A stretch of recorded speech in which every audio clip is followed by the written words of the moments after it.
चारों तरफ अंधेरा छाया हुआ था। मैं उस स्लेब के नीचे घुसी हुई बैठी थी। डर के मारे मेरा पूरा शरीर कांप रहा था और आंखों से लगातार आंसू बह रहे थे।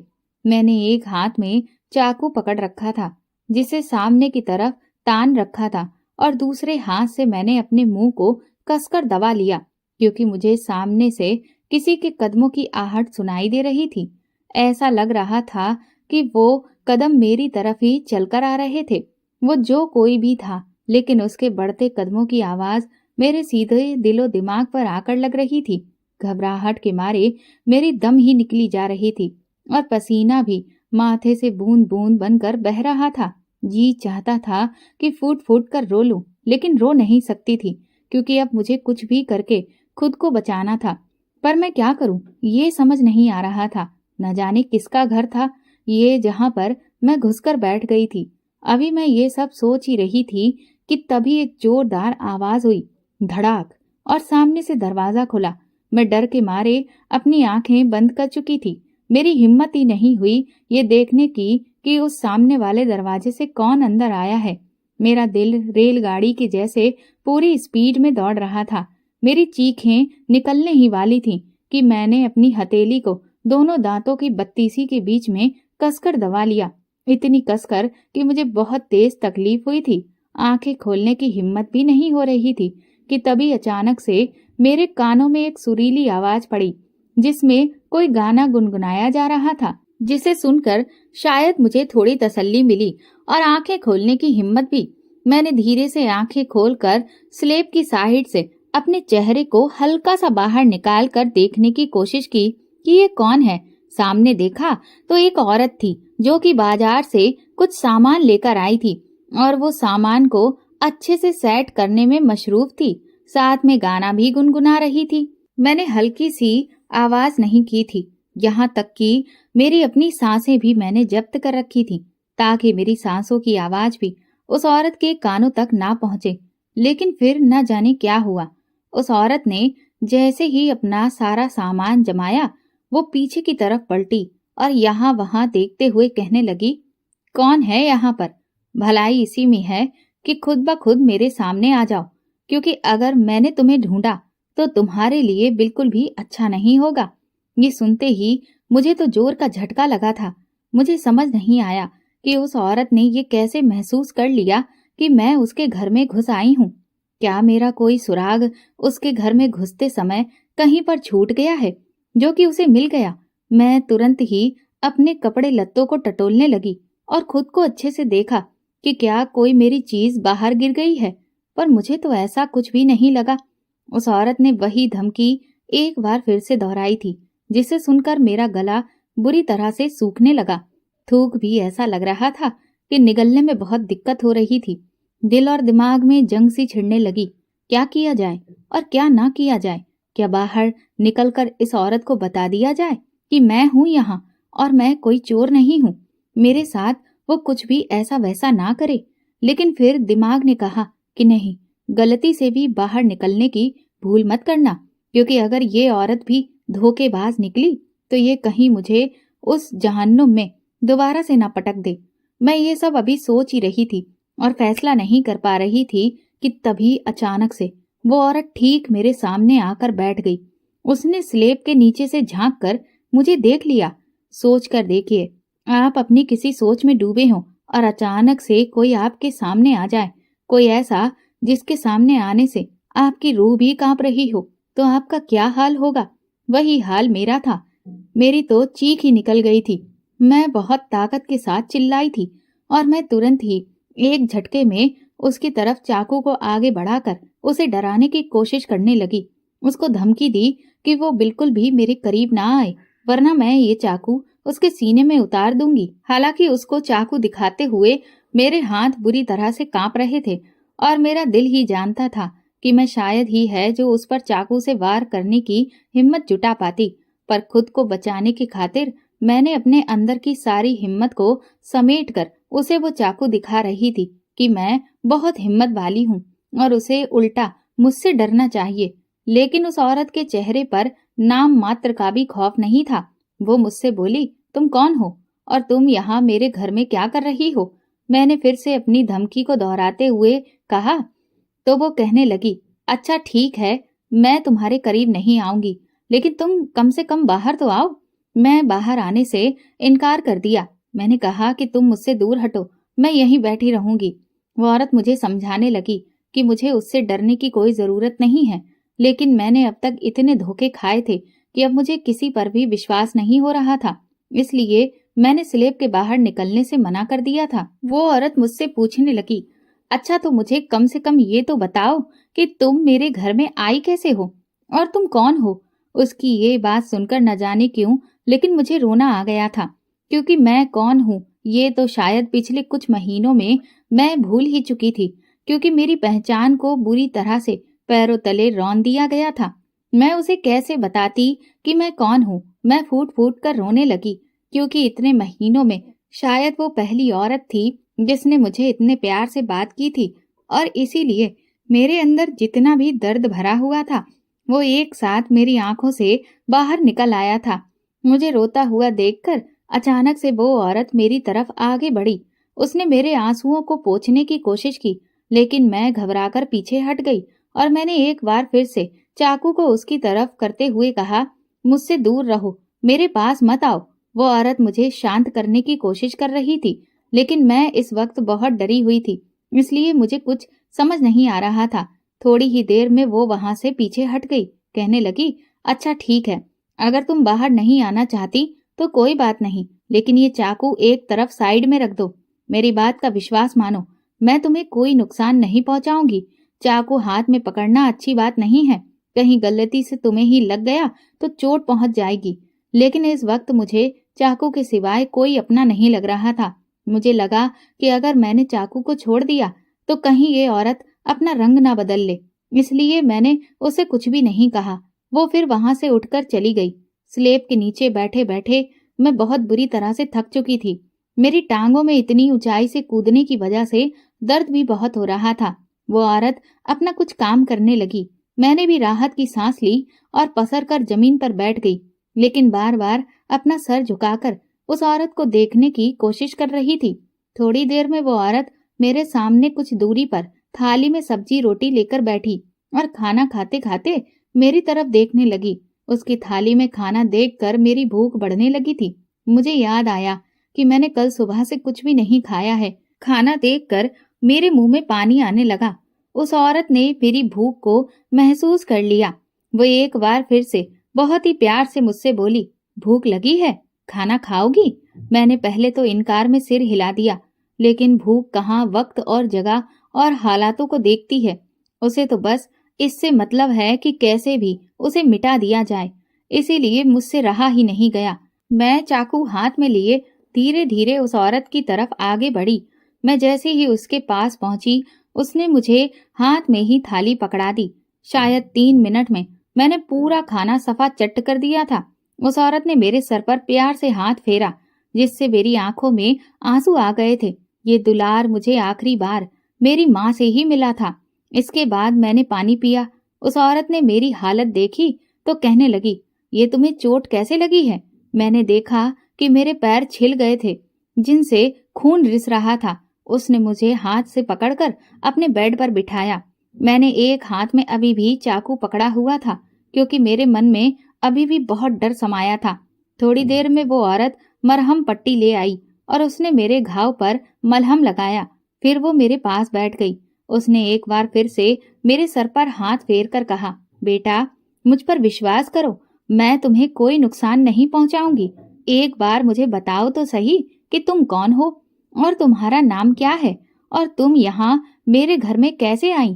क्या तुम इस खिड़की से आई हो? मैंने हाँ में सिर हिला दिया। मैंने कहा, आंटी, मैं आपको अपने बारे में सब कुछ बताऊंगी, लेकिन प्लीज मुझे धोखा मत दीजिएगा, मुझे उन लोगों के हवाले मत करिएगा, मैं आपके आगे हाथ जोड़ती हूँ। वो आंटी कहने लगी, तुम किन लोगों की बात कर रही हो? मैंने कहा, वो बुरे लोग जो मुझसे बुरा काम करवाते हैं। आंटी कहने लगी, तुम्हारा नाम क्या है? मैंने कहा, मैं आपको अपना कौन सा नाम बताऊं, क्योंकि पिछले कुछ महीनों में मेरे 7-8 नाम बदल चुके हैं। मैं तो अपना असली नाम भी भूलने लगी हूँ। अब आंटी ने मुझसे कहा, तुम मुझे बताओ कि तुम्हारे साथ आखिर हुआ क्या है। मैंने आंटी से कहा, मेरा नाम रूपाली है। मुझे पढ़ने लिखने का बहुत शौक था। मेरी इंग्लिश सरकारी स्कूल में पढ़ने के बावजूद भी बहुत अच्छी थी, क्योंकि मुझे बचपन से ही इंग्लिश में बहुत रुचि थी और इसीलिए मुझे जहाँ कहीं भी इंग्लिश लिखी दिखती थी, मैं उसे पढ़ने की कोशिश करती थी। ना सिर्फ मैं किताबों में अंग्रेजी पढ़ लेती थी, बल्कि अंग्रेजी अखबारों को भी मैं चटपट पढ़ लिया करती थी, जिसे देखकर मेरी माँ गर्व से फूली नहीं समाती थी। मेरी एक बड़ी बहन है जो कि मुझसे सिर्फ 1 साल बड़ी है, जिसका नाम मौसमी है। मैं 13 साल की थी और मेरी बहन 14 साल की थी। हम लोग बहुत गरीब थे। मेरी माँ बेचारी मजदूरी करके और जंगल से लकड़ियां इकट्ठा करके उन्हें बाजार में बेचकर जैसे तैसे हमारा घर चलाती है, और मेरे पापा तो सिर्फ शराब पीने और माँ के साथ मारपीट करने के अलावा कोई काम नहीं करते थे। माँ उन्हें कई बार समझाती थी कि वो भी कोई काम करें तो घर में थोड़ा हाथ बट जाएगा, लेकिन पापा को तो किसी भी बात से कोई फर्क ही नहीं पड़ता था।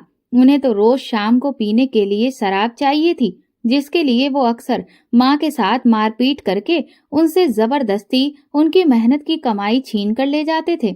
लेकिन मेरी माँ बेचारी फिर भी हम दोनों बहनों को पढ़ाने लिखाने के लिए खूब मेहनत करती थी। पापा की हरकतों से हम लोग बहुत परेशान रहते थे।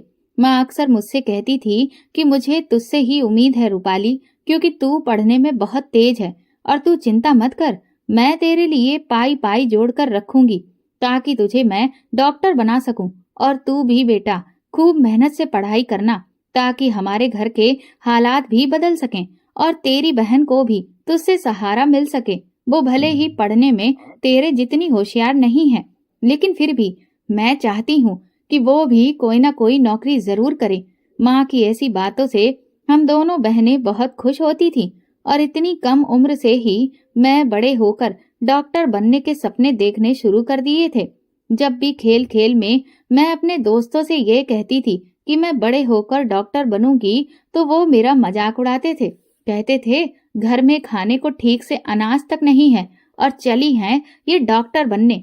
लेकिन मैंने ठान लिया था कि मैं सबको गलत साबित करके रहूंगी और अपनी माँ को वो सारी सुख सुविधाएं दूंगी जो उन्हें कभी नहीं मिली हैं। मेरे पापा जब भी शराब पीकर आते तो अक्सर माँ के साथ लड़ाई करते और उन्हें कोसते कि तूने मुझे सिर्फ 2 बेटियां दी हैं, जिसकी वजह से मेरा बोझ बढ़ गया है। अगर तूने मुझे एक बेटा दिया होता तो वो आज मुझे अपनी कमाई से खूब शराब पिला रहा होता। लेकिन ये दोनों लड़कियां किसी काम की नहीं हैं, बल्कि उल्टा मुझे इन पर पैसा खर्च करना पड़ेगा और उनकी शादी भी करनी पड़ेगी।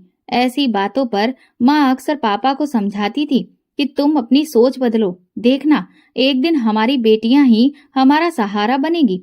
लेकिन पापा हमेशा माँ को ऐसी बातों पर झिड़क दिया करते थे और कहते थे, लड़कियां कभी किसी का सहारा नहीं बनती हैं, वो सिर्फ बोझ ही होती हैं। पापा की ऐसी बातें सुनकर मुझे बहुत निराशा होती थी। मैं दूसरों के पिताओं को देखती तो मुझे अंदर ही अंदर बहुत बुरा लगता था, क्योंकि मेरे पापा ने तो कभी भी ना तो मुझे और ना ही मेरी बहन से अपना प्यार जताया था। वो हर वक्त हम लोगों को डांटते फटकारते ही रहते थे। लेकिन धीरे धीरे मैंने अपनी माँ के लिए जीना सीख लिया था। ये उन दिनों की बात है जब सर्दी लगने से मेरी माँ की तबीयत अचानक से काफी खराब हो गई थी और घर में राशन भी खत्म होने लगा। मैंने माँ से कहा कि वो फिक्र ना करें, जब तक उनकी तबीयत ठीक नहीं हो जाती मैं और मौसमी दीदी जंगल जाकर लकड़ियां ले आएंगे और उन्हें बाजार में बेच देंगे। उन दिनों मैं और मेरी बहन ही जंगल में जाकर ये काम संभालने लगे थे। लेकिन कुछ दिनों के बाद मेरी बहन को भी बुखार आया।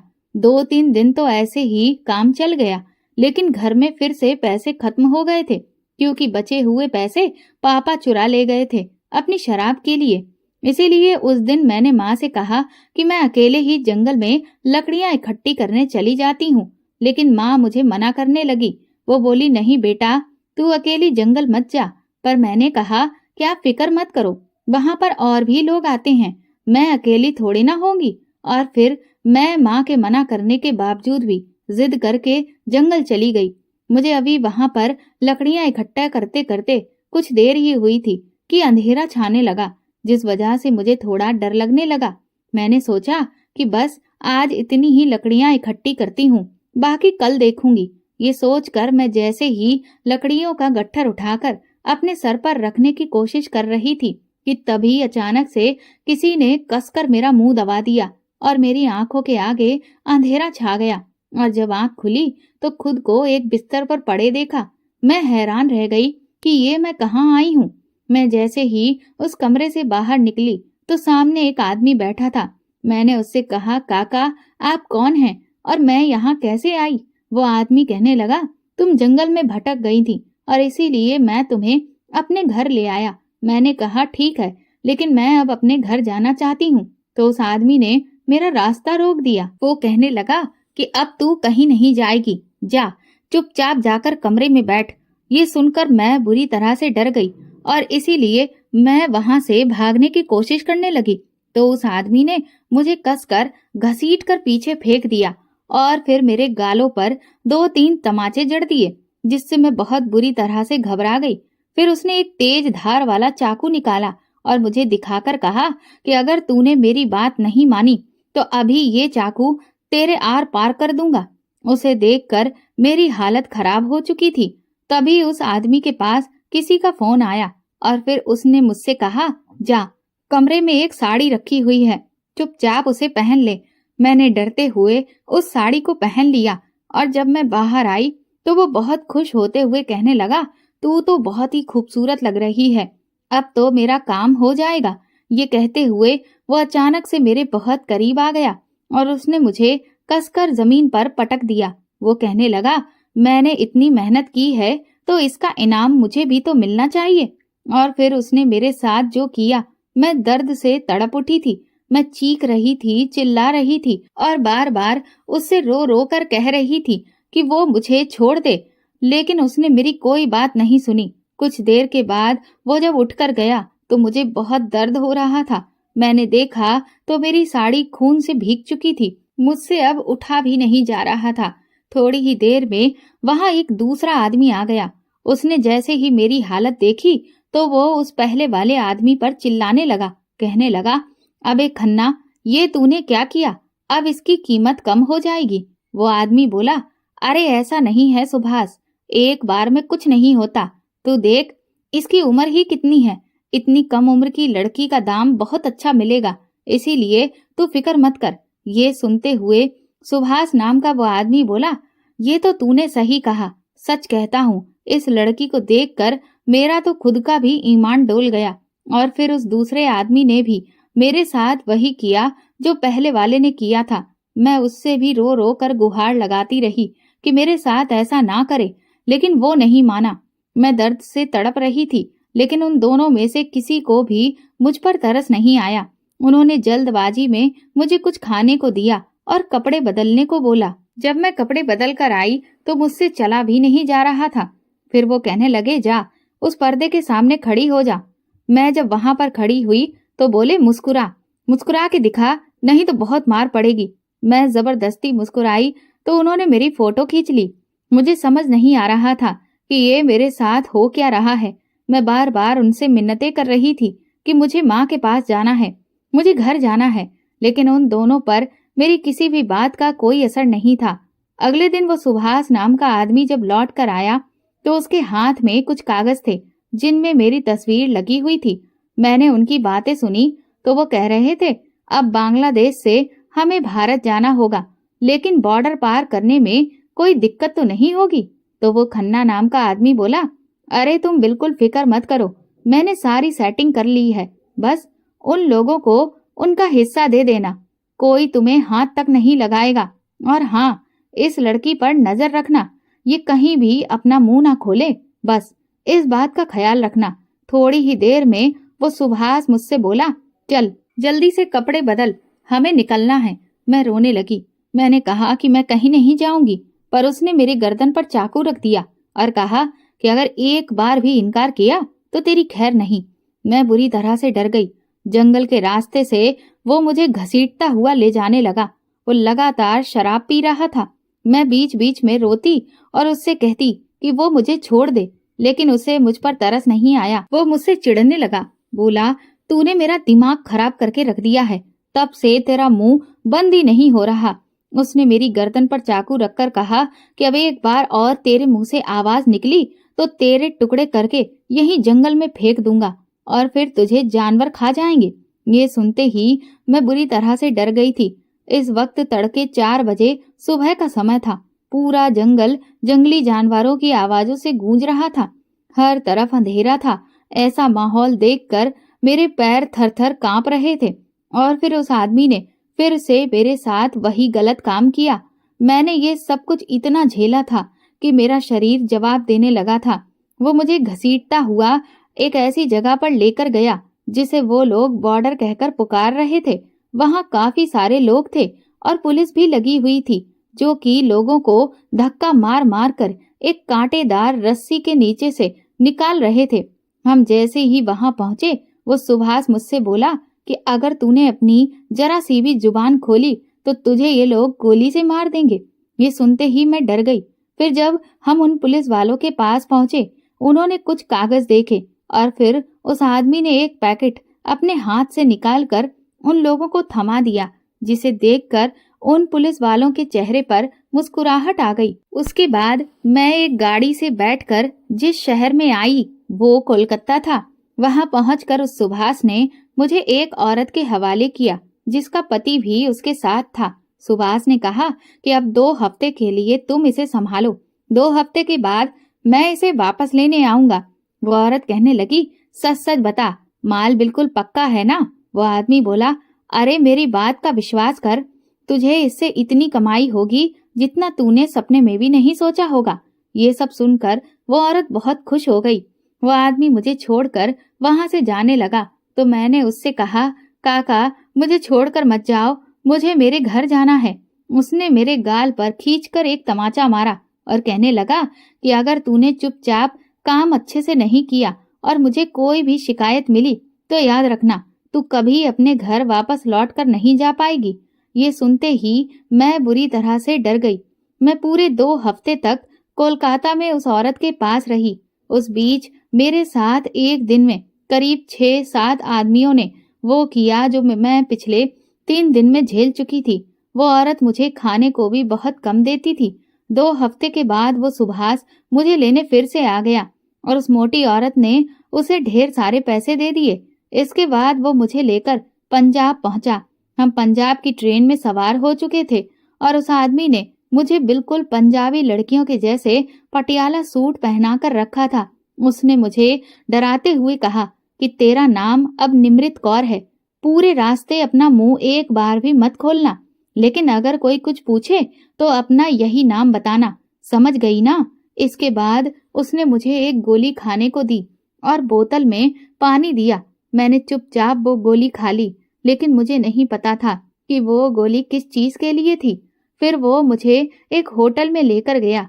वहां पहुंचते ही उसने मुझसे कहा कि फटाफट से तैयार हो जा, क्योंकि हम आज से ही काम शुरू कर देंगे।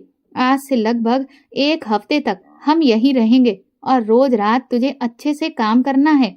जो भी ग्राहक तेरे पास आएगा तुझे उसे खूब खुश कर देना है। हर रात मेरे पास कभी कोई पंजाबी पगड़ी लगाए हुए तो कभी हट्टे कट्टे दूसरे आदमी आते। मैं उनके सामने भी रो रो कर गुहार लगाती कि वो मेरी मदद कर दे, मुझे मेरी माँ के पास पहुंचा दे।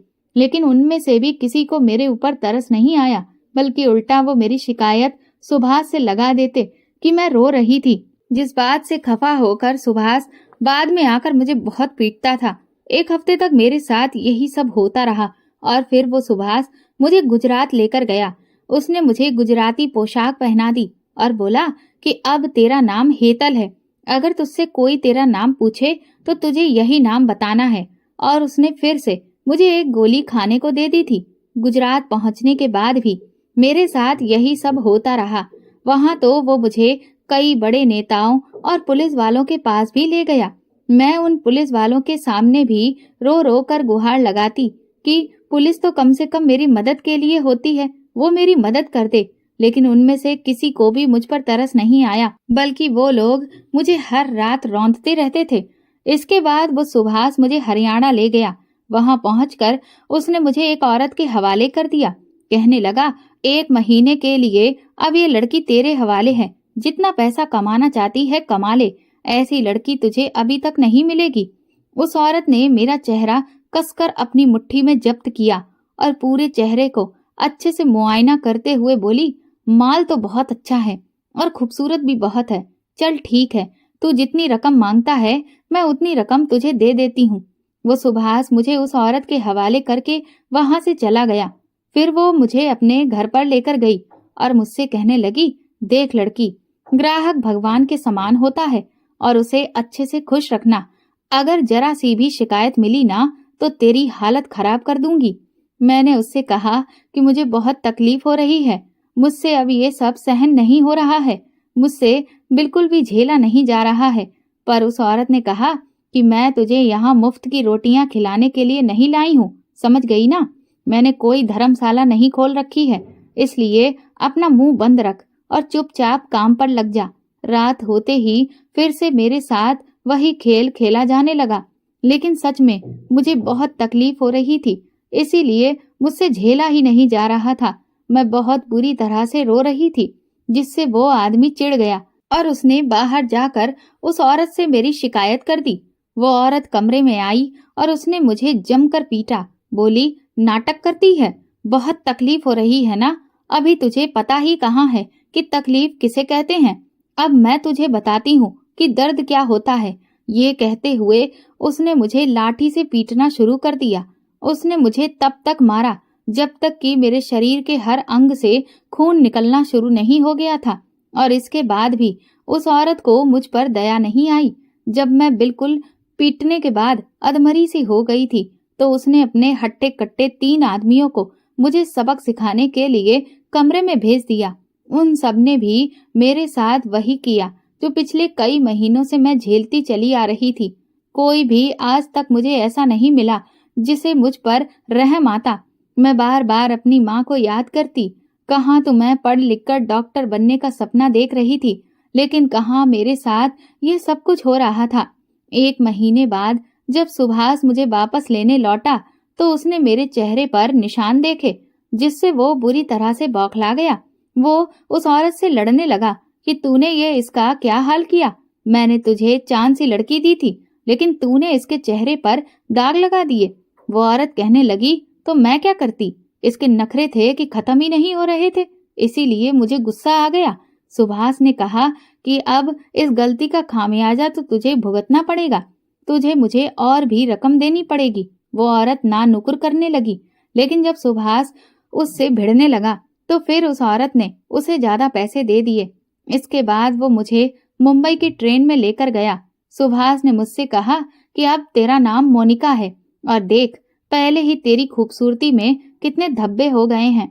अब मैं तुझे जहाँ लेकर जा रहा हूँ वहाँ कोई भी गलती मत करना, समझ गई ना? वरना अंजाम बहुत बुरा होगा। इसके बाद उस सुभाष ने मुझे फिर से एक गोली खिला दी। फिर वो मुझे मुंबई की एक बहुत ही भीड़ भाड़ वाली जगह पर लेकर गया, जहाँ पर मुझे छोटे छोटे कपड़ों में सजी धजी लड़कियां दिख रही थीं, जो बार बार कई लड़कों को अपने आसपास खींचकर बुला रही थीं। हम सीढ़ियों से चढ़ते हुए एक जगह पर पहुंचे। वहां 3 लड़के बैठे हुए थे। उन्होंने मुझे जैसे ही देखा वो कहने लगे, वाह सुभाष भाई, लड़की तो बहुत सुंदर है, लेकिन ये इसके चेहरे पर चोट के निशान कैसे हैं? तो सुभाष ने उनसे कहा कि अरे वो पागल कमला, उसने इसका मार मार कर ये हाल कर दिया। ये सुनकर वो लड़के बोले, क्या? इसका मतलब ये लड़की तो बवाल करने वाली है। सुभाष ने कहा, अरे नहीं नहीं, ऐसा कुछ भी नहीं है, ये तो बहुत सीधी है, बिल्कुल गाय के जैसी है, ये तुम्हें कोई भी दिक्कत नहीं देगी। वो औरत ही बिल्कुल सटकेले दिमाग की है। उन तीनों लड़कों का नाम राजू, मिंटू और सोनू था। वो कहने लगे, सच कह रहे हो ना सुभाष भाई, कहीं पेड़ा खा के एड़ा तो नहीं बना रहे हो? सुभाष ने कहा, ऐसा बिल्कुल नहीं है, मैं सच कह रहा हूँ। इसके बाद सुभाष मुझे उन लोगों के हवाले करके वहां से चला गया। वो कहकर गया कि अब वो 1 महीने के बाद आएगा और तब तक मुझे खामोशी से उनकी हर बात माननी होगी। इतने दिनों से मैं जो कुछ भी झेल रही थी उसे झेल झेल कर मेरे अंदर की हिम्मत बिल्कुल टूट चुकी थी और मैं नाउम्मीद हो चुकी थी। अब मैं कभी भी अपनी माँ से नहीं मिल पाऊंगी। उन 3 लड़कों में से एक लड़का जिसका नाम सोनू था, वो मुझे अपने साथ एक चौल में लेकर गया जहाँ पर एक लड़की रह रही थी। उसने मुझे उसके हवाले करते हुए कहा कि इसे तू अपने पास रख ले। हमारे अड्डे पर थोड़ा लफड़ा चल रहा है। हम किसी भी तरह की मुसीबत में नहीं पड़ना चाहते, इसलिए दोपहर में तू इसे अपने पास रख। रात को हम इसे ले जाया करेंगे और सुबह वापस तेरे पास छोड़ देंगे और तुझे तेरे हिस्से के पैसे दे दिए जाएंगे। ये सुनकर वो लड़की बहुत खुश हो गई।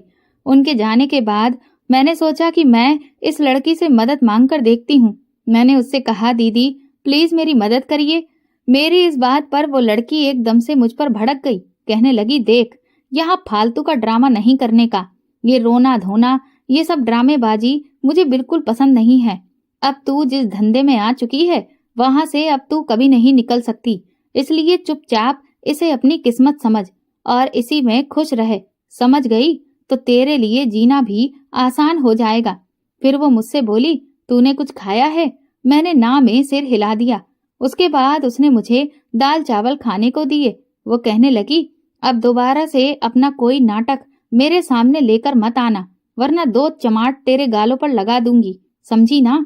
शाम को मुझे भी अपने धंधे पर जाना है, इसलिए मेरा मूड बिल्कुल खराब मत कर। ये कहकर वो वापस कमरे में चली गई। मैं चुपचाप वहीं सोफे पर बैठ गई और फिर अपनी माँ और बहन को याद करने लगी और खुद को समझा लिया कि अब मैं कभी भी उनसे मिल नहीं पाऊंगी। तभी मुझे बाहर से आता हुआ शोर सुनाई दिया, इसलिए मैं खिड़की के पास आ गई। खिड़की से बाहर झांक कर देखा तो मुझे कुछ लड़कियां दिखाई दी जो अपनी माँ का हाथ थामे बाजार में घूम रही थीं। उन्हें देखकर मेरी आंखों से आंसू बहने लगे। मुझे अपनी माँ की बहुत याद आ रही थी। मैं भला अपनी माँ को कैसे भूल जाऊं? मेरी माँ मुझे ही तो आस लगाए बैठी थी कि मैं उसकी जिंदगी को खुशियों से भर दूंगी, लेकिन मेरी तो खुद की जिंदगी बर्बाद हो गई थी। शाम हुई तो वो तीनों लड़के मुझे लेने के लिए आ गए। उन्होंने मुझे छोटे छोटे स्टाइलिश कपड़े पहनाए और फिर एक अजीब सी जगह पर लेकर गए। वो कहने लगे, 1 घंटे आराम कर ले, 1 घंटे के बाद ही तेरा काम शुरू हो जाएगा, समझ गई ना? मैं चुपचाप वहां बैठ गई तो वो खुश होकर कहने लगे, सच में सुभाष ने सही कहा था, तू तो गाय है गाय। अच्छा है, अपने को भी कोई टेंशन नहीं। इतना कहकर वो लोग वहां से निकल गए थे। मैं कुछ देर जिंदा लाश के जैसी पड़ी रही और सोचती रही कि कुछ ही देर में मेरे साथ फिर से वही सब होगा। फिर से मुझे दर्द और तकलीफ से गुजरना पड़ेगा। लेकिन एक बार फिर से मेरी आंखों के सामने मेरी माँ का चेहरा आ गया और मैं अपने अंदर हिम्मत जुटाने लगी। मैंने सोचा कि कुछ भी करके मुझे यहाँ से भागना ही होगा। मैं इस सब को इस तरह से स्वीकार नहीं कर सकती। यह मेरी जिंदगी नहीं है। यही सोचते हुए मैंने अपने चारों तरफ देखना शुरू कर दिया कि मैं यहाँ से कैसे बाहर निकलूं। दरवाजे पर गई तो देखा कि वो लोग बाहर से ताला लगाकर गए थे। मैं भागकर खिड़की के पास पहुंची तो देखा कि खिड़की तो बहुत ही ऊंचाई पर थी। इतनी ऊंचाई से कूदने की मेरी हिम्मत बिल्कुल भी नहीं थी। लेकिन जैसी जिंदगी मैं जी रही हूँ और मुझ पर हर दिन जो जुल्म हो रहे थे, उससे बेहतर तो ये ही था कि मैं यहाँ से कूद जाऊं। मुझे लगा और इसीलिए मैंने आंखें बंद की और हिम्मत करके इतनी ऊंची खिड़की से मैंने नीचे छलांग लगा दी, जिसकी वजह से मेरे पैरों में चोट आ गई थी। मैं एक बार लंगड़ाकर खड़ी हुई और लड़खड़ाकर दोबारा गिर गई, पर तभी मेरी नजर उन्हीं लड़कों पर पड़ी जो मुझे यहाँ पर लाए थे, जिससे मैं डर गई और अंधाधुंध भागने लगी। उन लोगों ने भी मुझे देख लिया था। वो एकदम से चिल्लाने लगे, ए लड़की, किधर भाग रही है? मैं लगातार भागे जा रही थी। मुझे समझ नहीं आ रहा था कि मैं कहाँ जाऊं, किससे मदद मांगूं। और फिर तभी मुझे आपके घर की खिड़की खुली दिखाई दी और मैं सीधा अंदर आ गई। मुझे बहुत डर लग रहा था। मुझे लग रहा था कि उन लोगों ने मुझे आपके घर के अंदर आते हुए जरूर देख लिया होगा और वो आएंगे और मुझे दोबारा से पकड़कर वापस ले जाएंगे। इसीलिए मैंने अपने हाथ में चाकू पकड़ लिया ताकि अगर वो मेरे पास आए तो मैं उन पर चाकू से हमला कर दूंगी।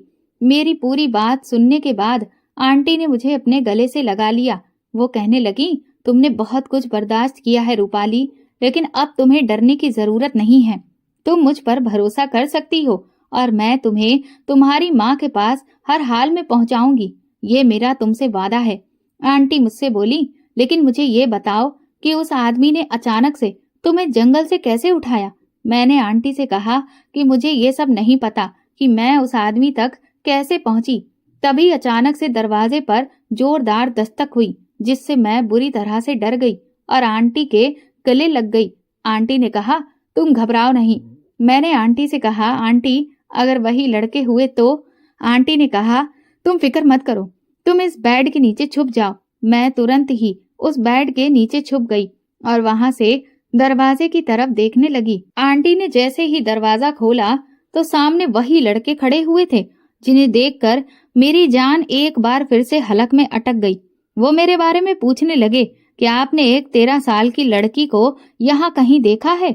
उनमें से एक लड़का बोला, दरअसल वो मेरी बहन है और यहाँ पर नई नई आई है। वो रास्ता भटक गई है और खो गई है, इसलिए सोचा कि शायद किसी के घर पहुंच गई हो।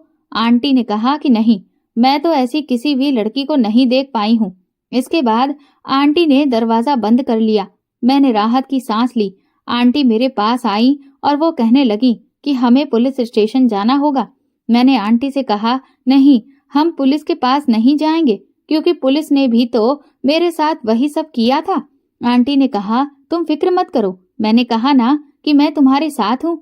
अब तुम्हारे साथ कुछ भी गलत नहीं होगा, लेकिन हमें तुम्हें तुम्हारे घर पहुंचाने के लिए पुलिस के पास हर हाल में जाना ही होगा, क्योंकि तुम इस देश की नहीं हो, तुम दूसरे देश की हो। मुझे तो आंटी की कुछ बातें बिल्कुल समझ नहीं आ रही थी। थोड़ी ही देर के बाद आंटी बाजार गईं और जब वापस लौटी तो उनके हाथ में 2 बुरके थे। उन्होंने मुझसे कहा कि ये बुरके पहन लो, इन्हें तुम्हें कोई भी पहचान नहीं पाएगा। मैंने फटाफट से वो बुरका पहन लिया और फिर मैं आंटी का हाथ पकड़कर घर से बाहर निकली। मुझे बहुत डर लग रहा था कि तभी कुछ दूर चलने के बाद मेरी नजर उन लड़कों पर पड़ी। वो अभी भी मुझे ही ढूंढ रहे थे। आंटी ने मुझसे कहा, रूपाली, बिल्कुल भी डरना नहीं, एकदम नॉर्मल होकर चलना। अगर तुम घबराई तो उन लोगों को हम पर शक हो सकता है, इसलिए बिल्कुल शांत रहना। मैंने हाँ में अपना सिर हिला दिया, लेकिन कुछ दूर चलने के बाद अचानक से मेरा पैर लड़खड़ा गया और मेरी चीख निकल गई और तभी उनमें से एक लड़के की नजर मेरे ऊपर पड़ी और वो अपने बाकी के साथियों से चिल्लाकर बोला, वो रही लड़की। ये सुनते ही मेरे और आंटी के होश उड़ गए। आंटी ने मेरा हाथ पकड़ा और वो बोली, भागो रूपाली। मैंने अपनी पूरी ताकत से उनके साथ भागना शुरू कर दिया था। हम न जाने किन किन गलियों से भागते जा रहे थे। मेरी सांस फूलने लगी थी। काफी दूर भागने के बाद हम सीधा पुलिस स्टेशन के सामने आकर रुके। आंटी कहने लगी कि अब हमें सिर्फ पुलिस बचा सकती है। हम पुलिस स्टेशन के अंदर चले गए। वहां पहुंचते हुए हमारी सांसें उखड़ चुकी थीं। कुछ देर सांस लेने के बाद आंटी ने मेरे बारे में पुलिस वालों को सब कुछ बता दिया, जिस पर पहले तो उस इंस्पेक्टर को यकीन ही नहीं हुआ। वो ये मानने को तैयार ही नहीं था कि मैं किसी दूसरे देश से यहाँ पर बेची हुई लड़की हूँ। लेकिन जब आंटी ने अपनी बात अच्छे से समझाई, तब कहीं जाकर वो इंस्पेक्टर हमारी बात माना। वो कहने लगा कि ठीक है, लेकिन कार्रवाई करने से पहले हमें कुछ जांच पड़ताल करनी पड़ेगी। तब तक इंस्पेक्टर ने हम लोगों को एक कमरे में इंतजार करने के लिए बैठा दिया। थोड़ी देर के बाद एक कांस्टेबल हमारे लिए चाय लेकर आया। इस सब भागम भाग में मुझे भी बहुत भूख लगने लगी थी, इसीलिए मैंने तुरंत ही चाय पी ली। लेकिन चाय पीते ही न जाने क्यों मेरा सर बहुत भारी होने लगा और फिर मेरी आंखें बंद होने लगीं और जब मेरी आंखें खुली तो होश उड़ चुके थे। हम लोग किसी एक बहुत बड़ी जगह पर पहुंच चुके थे। शायद वो कोई फैक्ट्री थी। मेरे सामने ही आंटी भी बेहोशी की हालत में पड़ी हुई थी। थोड़ी ही देर में उन्हें भी होश आ गया। वो तुरंत ही उठकर मेरे पास आई और कहने लगी, रूपाली, तुम ठीक तो हो? मैंने आंटी से कहा कि हम यहाँ कैसे आ गए। इससे पहले कि वो मुझसे कुछ भी कहती कि तभी वही 3 लड़के और वो सुभाष वहां पर दाखिल हुए और उनके साथ वो पुलिस इंस्पेक्टर भी था। वो सब जोर जोर से हंसने लगे। कहने लगे, तुम लोगों को क्या लगा कि तुम लोग हमसे बच जाओगे?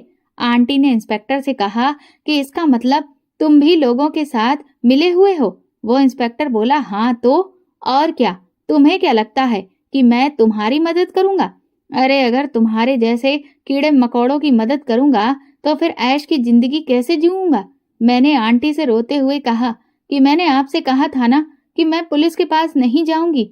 सारी पुलिस झूठी है। देख लीजिए, ये इंस्पेक्टर भी ऐसा ही निकला। वो सुभाष गुस्से में मेरी तरफ आगे बढ़ा और उसने एक जोरदार तमाचा मेरे गाल पर मारा और मुझे गंदी गंदी बातें कहते हुए कहने लगा, तेरी इतनी हिम्मत कि तूने भागने की हिमाकत की। अब तू देख मैं तेरा क्या हाल करवाता हूँ।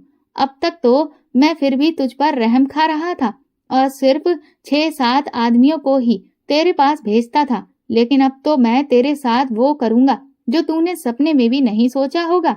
एक दिन में मैं 20-30 आदमियों को भेजूंगा, तब तुझे एहसास होगा कि तूने कितनी बड़ी गलती की है। आंटी ने तुरंत ही सुभाष के पेट पर एक जोरदार लात मारी, जिससे सुभाष लड़खड़ाकर काफी पीछे गिरा। उन्होंने धमकाते हुए सबसे कहा कि अगर इस लड़की को हाथ लगाने की तुम में से किसी ने भी हिम्मत की तो अंजाम बहुत बुरा होगा। सुभाष बोला, तुझे क्या लगता है कि तू अगर यहाँ से बचकर अपने घर पहुंच भी जाएगी तो भी क्या सही सलामत रहेगी? अरे वहां पहुंचने के बाद तुझे तेरा बाप दोबारा से फिर कहीं और बेच देगा। ये सुनते ही मेरे होश उड़ गए थे। मैंने कहा, नहीं, ये नहीं हो सकता। मेरे पापा ने मुझे नहीं बेचा है। वो सुभाष जोर जोर से हंसने लगा। बोला, अच्छा तुझे यकीन नहीं है तो देख, अभी मैं तुझे इस बात का सबूत देता हूँ। उसने तुरंत ही कहीं फोन लगाया और फोन स्पीकर पर डाला। तभी मुझे मेरे पापा की आवाज सुनाई दी। सुभाष ने मेरे पापा से कहा, हाँ भाई, तो अपनी बड़ी लड़की की बात कर रहे थे ना तुम? क्या नाम बताया था तुमने? तभी मेरे पापा बोले, मौसमी नाम है उसका, वो भी रूपाली की तरह बहुत खूबसूरत है। सुभाष ने कहा कि हाँ, तो मैं ये कह रहा था कि अगले हफ्ते तू अपनी उस लड़की को बेहोश करके मेरे घर पर ले आना, तुझे तेरा हिस्सा दे दिया जाएगा। ये सुनते ही मेरे पापा बहुत खुश हो गए। वो कहने लगे, अरे सुभाष भाई, आपका बहुत बहुत शुक्रिया। सच में मैं तो कब से आपके फोन का इंतजार कर रहा था। रूपाली को बेचने से जो रकम मिली थी वो तो अब खत्म होने को आ गई थी। मुझे तो समझ ही नहीं आ रहा था कि आगे शराब का इंतजाम कैसे होगा, लेकिन ये खबर सुनाकर तो आपने मुझे खुश कर दिया है। मुझे तो लगता था कि ये दोनों लड़कियां सिर्फ मेरी छाती पर बोझ ही बनेगी, लेकिन मुझे नहीं पता था कि इन दोनों को बेचकर मैं माला माल हो जाऊंगा और अपनी जिंदगी ऐश के साथ जीऊंगा। चलिए ठीक है, मैं अगले हफ्ते ही मौसमी को भी बेहोश करके आपके घर पर छोड़ जाऊंगा। इसके बाद सुभाष ने फोन काट दिया। मेरी आंखों से लगातार आंसू गिरने लगे। मुझे तो यकीन नहीं आ रहा था कि मेरे सगे बाप ने ही मुझे बेच दिया था। वो सुभाष कहने लगा, देख लिया ना, तुझे बेचने वाला और कोई नहीं, तेरा सगा बाप था। अगर तू यहाँ से बचकर दोबारा अपने घर गई ना तो तेरा बाप तुझे एक बार फिर से बेच देगा। सच्चाई जानने के बाद मेरा दिल बुरी तरह से टूट गया था। जब अपना सगा बाप ही धोखेबाज निकल सकता है तो फिर और किसी से क्या उम्मीद की जा सकती है। मुझे ये तो पता था कि मेरा बाप हम दोनों बहनों को चाहता नहीं है, लेकिन वो इतना गिरा हुआ है ये मुझे नहीं पता था। उसने सिर्फ अपनी शराब की लत को पूरा करने के लिए हम बहनों का सौदा कर दिया था और मेरी जिंदगी को नरक से भी बदतर बना दिया था। सुभाष एक बार फिर से मेरी तरफ आगे बढ़ा तो फिर से आंटी ने उसे कसकर पीटा। तभी वो इंस्पेक्टर कहने लगा, तो तू अब झांसी की रानी बनेगी, तू बचाएगी इस लड़की को। अरे अब तुझे हम लोगों से कौन बचाएगा? तुझे क्या लगता है कि अब सिर्फ ये लड़की ही इस दलदल में फंसेगी? नहीं, अब तो तेरा भी वही हाल हम करेंगे जो इस लड़की का होगा। आंटी ने कहा कि तुम सब बिके हुए हो, लेकिन फिक्र मत करो, मैं तुम्हारे सीनियर ऑफिसर्स से बात करूंगी। मैं यहाँ के आईजी को ये सारी बातें बताऊंगी। इस पर वो इंस्पेक्टर जोर से हंसा और कहने लगा, आईजी साहब से बात करना है? अरे मैडम, तो उनके पास जाने की तकलीफ आप क्यों करेंगी? मैं अभी बस थोड़ी देर में ही आपकी उनसे मुलाकात करवा दूंगा। चिंता मत करिए, वो खुद ही यहाँ पर आ रहे हैं, क्योंकि उन्होंने खुद इस लड़की को एमएलए साहब के लिए बुक करवाया था। वो एमएलए साहब को खुश करना चाहते थे, लेकिन ऐन मौके पर ये लड़की भाग गई, जिससे आईजी साहब खुद हड़बड़ा गए। और जब उन्हें पता चला कि हमने इस लड़की को ढूंढ लिया है तो वो दौड़े दौड़े इसे खुद एमएलए साहब के पास ले जाने के लिए आ रहे हैं। जैसे ही आंटी ने ये बात सुनी, उनके चेहरे का रंग उड़ चुका था। मैं फूट फूट कर रोने लगी। मैं समझ चुकी थी कि अब मैं यहाँ से कभी भी नहीं निकल सकती, बल्कि अब तो आंटी भी मेरे साथ इस सब में फंस चुकी हैं। तभी हमारी बाईं तरफ से एक बड़ा सा ऑफिसर उस जगह पर शामिल हुआ। उसने इंस्पेक्टर से पूछा कि वो लड़की मिल गई। तो इंस्पेक्टर ने कहा, जी सर, मैं कोई जिम्मेदारी अपने हाथ में लूं और वो पूरी ना हो, ऐसा तो हो ही नहीं सकता। ये देखिए, ये रही वो लड़की। उस ऑफिसर ने एक गहरी नजर मुझ पर डाली और वो बहुत खुश हो गया। कहने लगा, इसकी खूबसूरती देखकर ही तो मैंने इसे एमएलए के लिए चुना था, ताकि वो मेरा प्रमोशन जल्दी से जल्दी कर दे। अगर ये आज हाथ से चली जाती तो मेरी तो लुटिया ही डूब जाती। उसकी ऐसी गंदी नजर से मैं सहम गई थी। मैंने तुरंत ही आंटी के पीछे जाकर छुप गई, लेकिन जैसे ही उसकी नजर आंटी के ऊपर पड़ी, न जाने क्यों उसके कदम पीछे हटने लगे और वो अजीब सा घबराया हुआ नजर आने लगा। उसने इंस्पेक्टर से कहा, ये मैडम यहाँ क्या कर रही हैं? इंस्पेक्टर ने कहा, ये तो बहुत झांसी की रानी बन रही थी।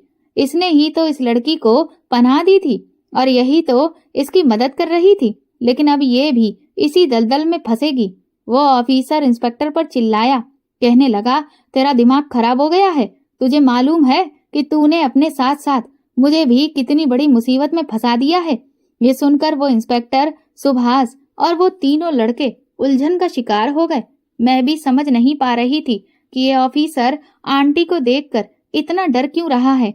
मैंने झांक कर आंटी के चेहरे की तरफ देखा तो वो धीरे धीरे मुस्कुरा रही थी। मुझे कुछ समझ में नहीं आ रहा था। मैंने आंटी से कहा, आंटी, ये लोग आपसे डर क्यों रहे हैं? आंटी ने मेरे सर पर हाथ फेरते हुए कहा, रूपाली, अभी तो ये सिर्फ डर रहे हैं, थोड़ी देर में ये रोएंगे भी। मैंने तुमसे कहा ना कि तुम्हें मेरे होते हुए कुछ भी नहीं होगा। वो इंस्पेक्टर कहने लगा, सर, आप इस मामूली सी लड़की से डरते क्यों हैं? आखिर ये है कौन? तो वो ऑफिसर बोला, अरे ये रॉ की अंडरकवर एजेंट है। ये सुनते ही वहां खड़े सभी लोगों के होश उड़ गए थे। मुझे ज्यादा कुछ समझ तो नहीं आया, लेकिन इतना पता चला कि आंटी कोई बहुत बड़ी ऑफिसर थी, इसलिए उन सबकी हालत खराब थी। वो इंस्पेक्टर बुरी तरह से घबरा गया और उसका बड़ा ऑफिसर आंटी के सामने कहने लगा, देखिए मैडम, ये सब सिर्फ गलतफहमी हो गई है। तभी वो इंस्पेक्टर बोला, सर, अगर ये इतनी बड़ी ऑफिसर होती तो हमारे पास मदद मांगने क्यों आती? तभी आंटी बोली कि मैं तुम्हारे पास मदद मांगने सिर्फ इसलिए आई थी क्योंकि मैं अपनी आइडेंटिटी किसी को नहीं बता सकती थी। मुझे खुफिया तरीके से अपने काम को अंजाम देना था और इसीलिए मैंने अपने किसी भी ऑफिसर से इस मामले में मदद नहीं मांगी। मुझे लगा कि पुलिस मेरी मदद कर देगी और मैं इस बच्ची को इसके घर वालों के हवाले कर दूंगी, लेकिन मुझे नहीं पता था कि तुम सब के सब भ्रष्ट हो। वो इंस्पेक्टर कहने लगा, सर, आप चिंता मत करिए, आप क्यों घबरा रहे हैं? अरे ये ऑफिसर होगी तो क्या हुआ? फिलहाल ये हमारे शिकंजे में है। अगर हम इसे मारकर यहीं कहीं आसपास गाड़ देते हैं तो कभी भी किसी को पता ही नहीं चलेगा कि इसके साथ में क्या हुआ और हमारी असलियत भी कभी भी खुलेगी नहीं। आप फिक्र मत करिए, मैं इस मैटर को बहुत अच्छे से हैंडल कर लूंगा। ये कहते हुए वो इंस्पेक्टर और बाकी के और 3 लड़के तेजी से आंटी की तरफ बढ़े। मेरी तो डर के मारे टांगे ही कांपने लगी थी। मैं समझ गई कि अब ये लोग आंटी को मार डालेंगे और फिर मुझे यहाँ से ले जाएंगे। मैं जोर जोर से रोने लगी और कहने लगी, नहीं, मेरी आंटी को मत मारो। लेकिन तब तक वो लोग आंटी पर हमला बोल चुके थे। मैंने डर से अपनी आंखें बंद कर ली, लेकिन ये क्या, जैसे ही मैंने आंखें खोली तो देखा कि वो तीनों लड़के और वो इंस्पेक्टर जमीन पर पड़े हुए बुरी तरह से तड़प रहे थे। आंटी बोली, 5 साल रॉ में मैंने झक नहीं मारी है। तुम्हारे जैसे चूहों को तो मैं चुटकियों में मसल के रख सकती हूँ, और कोई बाकी रह गया हो तो उसे भी बुला लो। ड्यूटी की वजह से मेरे हाथ बंधे हुए थे, वरना अब तक तो तुम्हारा वो हाल करती कि जिंदगी भर अपनी टांगों पर चलने के काबिल नहीं होते। आंटी की बहादुरी देखकर मैं बहुत खुश हो गई और मेरे अंदर भी हिम्मत आ गई थी। अब मुझे यकीन हो गया था कि ये लोग हमारा कुछ नहीं बिगाड़ सकते। वो बड़ा ऑफिसर तो घबराकर तुरंत ही वहां से भागने लगा कि तभी अचानक से वहां 2-3 आदमी और आ गए और उन्होंने उन सबको पकड़ लिया। इसके बाद हम एक चमचमाती हुई गाड़ी में बैठकर एक बड़े से ऑफिस में गए आंटी ने मुझसे कहा, तुम फिक्र मत करो रूपाली, बस कुछ दिन की बात और है। मैं तुम्हें जल्द से जल्द तुम्हारी माँ से मिलवाऊंगी, ये मेरा वादा है। उस ऑफिस में पहुंचने के बाद आंटी ने मेरे बारे में वहां बैठे हुए आदमी को सब कुछ बताया। उन्होंने तुरंत ही कहीं पर फोन मिलाया। अगले दिन आंटी ने मुझे बताया कि मेरी माँ ने भी बांग्लादेश में जो हमारे घर के पास का पुलिस स्टेशन है, वहां मेरी गुमशुदगी की रिपोर्ट लिखी है। 3 दिन के बाद आंटी ने मुझे एक ऐसी खबर सुनाई जिसे सुनकर मैं खुशी से झूम उठी थी। उन्होंने कहा कि मेरी माँ और दीदी मुझे लेने के लिए कोलकाता आ रहे हैं। इधर से हम लोग भी कोलकाता के लिए निकल गए थे। वहां पहुंचकर मैं जैसे ही रेलवे स्टेशन पहुंची तो सामने अपनी माँ को खड़ा देखा। मुझे तो ऐसा लग रहा था कि जैसे ये सब कुछ एक सपना है। मैं दौड़कर अपनी माँ के गले लग गई। मेरी माँ ने मुझे जी भरकर प्यार किया। वो मुझसे पूछने लगी, रूपाली तू कहाँ चली गई थी? तुझे पता है तेरा बाप उससे कह रहा था कि तू अपने किसी प्रेमी के साथ भाग गई है। लेकिन मैं उससे कहती थी कि मेरी बेटी ऐसी बिल्कुल नहीं थी। वो तो पढ़ना चाहती थी, नौकरी करना चाहती थी, अपनी माँ का सहारा बनना चाहती थी। लेकिन तेरा बाप तो मानने को तैयार ही नहीं था। मैंने माँ से रोते हुए कहा, मेरा बाप इसलिए नहीं मानने को तैयार था क्योंकि मुझे मेरे बाप ने ही बेचा था। ये सुनते ही मेरी माँ को सदमा सा लग गया। वो कहने लगी, ये तू क्या कह रही है? तभी आंटी ने आकर माँ को पूरी सच्चाई बताई, जिसे सुनकर माँ फूट फूट कर रोने लगी। वो कहने लगी, मुझे अगर ये पता होता कि मेरा पति इतना गिरा हुआ है तो मैं तो उसकी जान ही ले लेती। आंटी ने कहा, लेकिन अब उस आदमी को उसके किए की सजा जरूर मिलेगी। इसके बाद आंटी ने मुझसे कहा, रूपाली अब तुम अपनी माँ के साथ जाओ। मैं जानती हूँ कि तुम्हारी जिंदगी में जो कुछ भी हुआ, तुम्हारे तन और मन पर जो घाव लगे हैं, वो पूरी जिंदगी तुम्हें याद रहेंगे। लेकिन फिर भी मैं तुमसे कहूंगी कि उन्हें भूलने की कोशिश करना और अपनी पढ़ाई जारी रखना। तुम्हें बड़े होकर कुछ ना कुछ जरूर बनना है ताकि तुम भी किसी की मदद कर पाओ, अपनी माँ का सहारा बनो। मैंने आंटी को गले लगा लिया और कहा, आप बहुत अच्छी हैं। अगर आप मुझे ना मिलती तो मैं अपनी माँ से कभी भी नहीं मिल पाती। इसके बाद मैं वहां से ट्रेन में बैठकर अपनी माँ के साथ अपने घर आ गई। मेरे बाप को पुलिस पकड़कर ले गई थी। मेरे सभी गुनाहगारों को उनके किए की सजा मिल चुकी थी। मैंने अपनी पढ़ाई पूरी की, लेकिन अब मैं डॉक्टर नहीं बनी। डॉक्टर बनने का सपना मैंने छोड़ दिया था। खूब मेहनत करके मैं एक बहुत बड़ी पुलिस ऑफिसर बन गई हूँ और आज तक मैं न जाने कितनी ही लड़कियों को उस दलदल से बचाकर लाई हूँ। मुझ पर जो बीती है उसे मैंने अपना हथियार बनाया है, अपनी कमजोरी नहीं। और इसीलिए मैं इस मुहिम में जी तोड़ मेहनत कर रही हूँ। दोस्तों, अगर आपको हमारी कहानी पसंद आई है तो कमेंट करके जरूर बताएं और वीडियो को लाइक करके ज्यादा से ज्यादा शेयर करें।